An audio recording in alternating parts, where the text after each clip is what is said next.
மீனம்.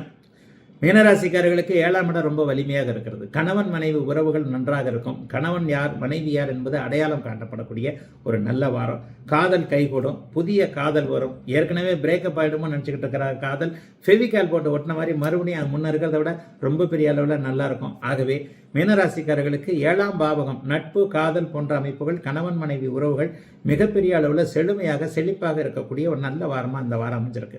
மற்றபடி 8ஆம் இடத்துல சுக்கிரன் இருக்கிறது. அதுவும் ஒரு நிலையில் பார்த்தீங்கன்னா எதிர்பாராத அதிர்ஷ்டம் போன்ற அமைப்புகளே பெண்களால் இதுவரைக்கும் சோதனைகளை சந்தித்துக் கொண்டிருந்தவர்களுக்கு பெண்கள் மூலமாகவே லாபங்கள் நன்மைகள் ஏற்படக்கூடிய அமைப்புகள் இப்போது உண்டு. சந்திரனுடைய இயக்கங்கள் அப்படின்னு பார்த்தீங்கன்னா 3, 4, 5ஆம் இடத்துல அவர் இருக்கிறார்.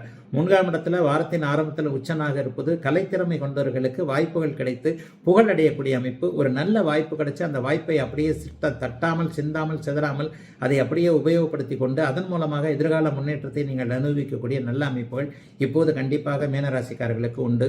வாரத்தின் 2 நாட்கள் கடைசி நாட்களில் தூர எடுக்கின்ற இடங்களில் இருக்கக்கூடிய குழந்தைகளை பற்றிய நல்ல தகவல்கள் வரும். பிள்ளைங்களை வெளிநாடு வெளிமாநிலம் போன்றவைகளுக்கு அனுப்பலாமா என்கின்ற அளவில் மிகப்பெரிய குழப்பங்கள் இருந்தது தீர்ந்து நம்முடைய பிள்ளைகளை அனுப்பலாம் என்கின்ற ஒரு நம்பிக்கை வரக்கூடிய அமைப்புகளும் பெரியவர்களுக்கு கண்டிப்பாக உண்டு. இளைஞர்களுக்கு நல்ல விதமான அமைப்புகள் தான் இருக்கும். காசு பணம் வருதுன்றதை கொஞ்சம் பிடிச்சி வச்சுக்கோங்க. அடுத்த வருஷம் ஜென்மச்சனி ஆரம்பிக்குது. ஜென்மச்சனி ஆரம்பிக்கும் போது காசு பணத்தில் கோளாறுகள் கண்டிப்பாக வரும். ஏதாவது ஒன்றை நம்ப வைத்து கழுத்தறுப்பார் சனி பகவான் என்பதால் இப்போது இந்த 2-3 மாதங்களில் கிடைக்கக்கூடிய சில பல அறிமுகங்களை எப்பவுமே நம்பக்கூடாது. மாமன் மச்சான் கூட சேர்ந்து அதை பண்ணேன் இதை பண்ணேன்றதும் கண்டிப்பாக மீனராசிக்காரர்களுக்கு இப்போது ஒத்து வராது.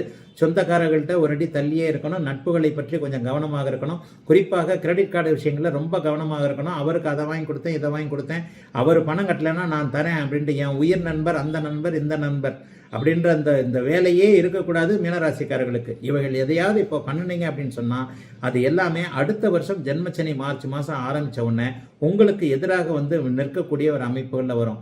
ஆகவே மீனராசிக்காரர்கள் இப்போது சில பல அமைப்புகளில் நன்மைகள் நடப்பது போல தெரிந்தாலும் கூட எல்லாவற்றிலும் எச்சரிக்கை உணர்வோடு அடுத்த வருஷம் நமக்கு வந்து சாதகமற்ற தன்மைகள் ஆரம்பிக்க இருக்கின்றன என்பதை கருத்தில் கொண்டு குறிப்பாக உத்திரட்டாதி நட்சத்திரக்காரர்கள் அனைவருமே எதிலும் கண்ணும் கருத்துமாக இருக்க வேண்டிய நல்ல வாரமாகவே அமைந்திருக்கிறது இந்த செப்டம்பர் இறுதி வாரம்.